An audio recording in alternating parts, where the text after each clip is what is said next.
Trombone Shorty by Trombone Shorty Andrews, illustrated by Caldecott Honor winner Brian Collier.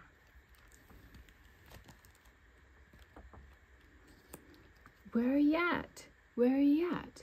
We have our own way of living down here in New Orleans, and our own way of talking too. And that's what we like to say when we want to tell a friend hello. So, where are you at? Lots of kids have nicknames, but I want to tell you the story of how I got mine.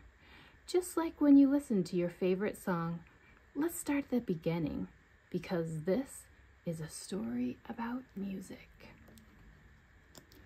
But before you can understand how much music means to me, you have to know how important it is to my hometown, my greatest inspiration.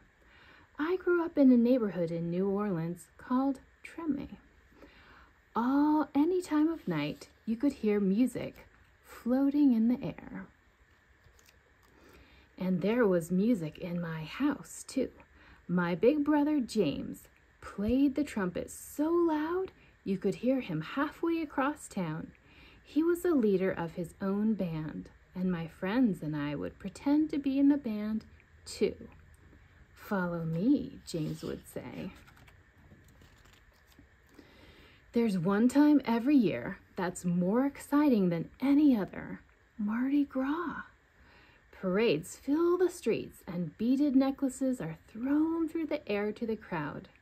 I loved the brass bands with their own trumpets, trombones, saxophones, and the biggest brass instrument of them all, the tuba, which rested over the musician's head like an elephant's trunk.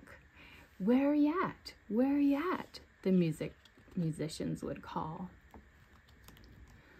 All day long I could see brass bands parade by my house while my neighbors danced along.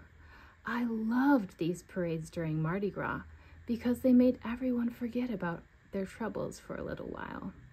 People didn't have a lot of money in Trombone, but we always had a lot of music. I listened to all these sounds and mixed them together, just like how we make our food. We take one big pot and throw in sausage, crab, shrimp, chicken, vegetables, rice, whatever's in the kitchen, and stir it all together and let it cook. When it's done, it's the most delicious taste you've ever tried. We call it gumbo, and that's what I wanted my music to sound like. Different styles combined to create my own musical gumbo. But first, I needed an instrument. The great thing about music is that you don't even need a real instrument to play. So my friends and I decided to make our own. We might have sounded different from the real brass bands, but we felt like the greatest musicians of Trombone. We were making music, and that's all that mattered. Then one day I found a broken trombone that looked too beaten up to make music anymore. It didn't sound perfect, but finally, with a real instrument in my hand, I was ready to play. The next time the parade went by my house, I grabbed that trombone and headed out into the street. My brother James noticed me playing along and smiled proudly. "Trombone Shorty," he called out. The instrument was twice my size. "Where you at?" From that day on, everyone called me Trombone Shorty.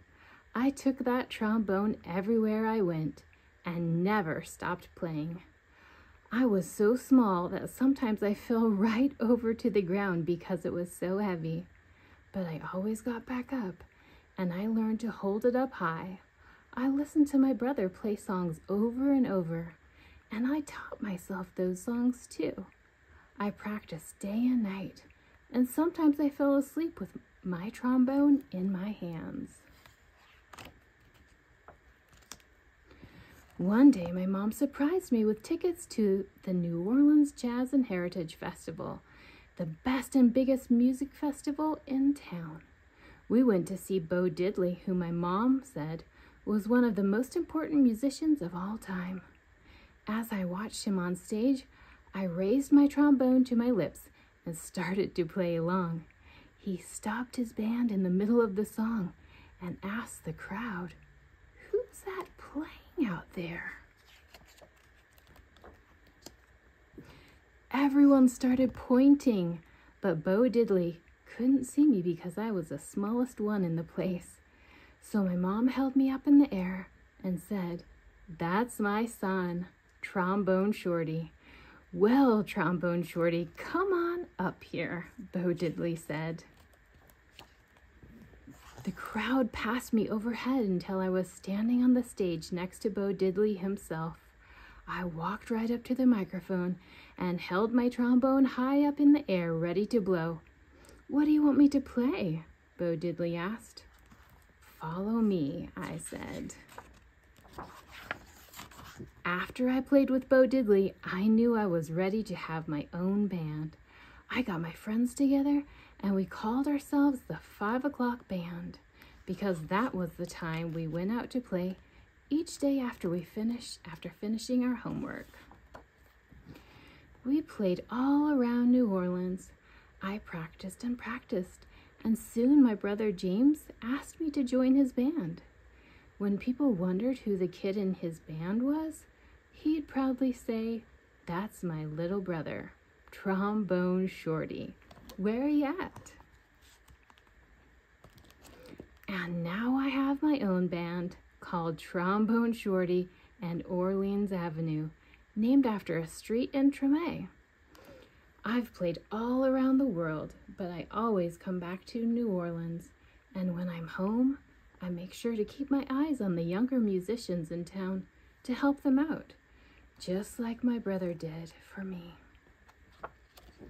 Today, I play at the same New Orleans Jazz Festival where I once played with Bo Diddley, and when the performance ends, I lead a parade of musicians around, just like I used to do in the streets of Tremé with my friends. "Where are you at? Where are you at?" I still keep my trombone in my hands, and I will never let it go.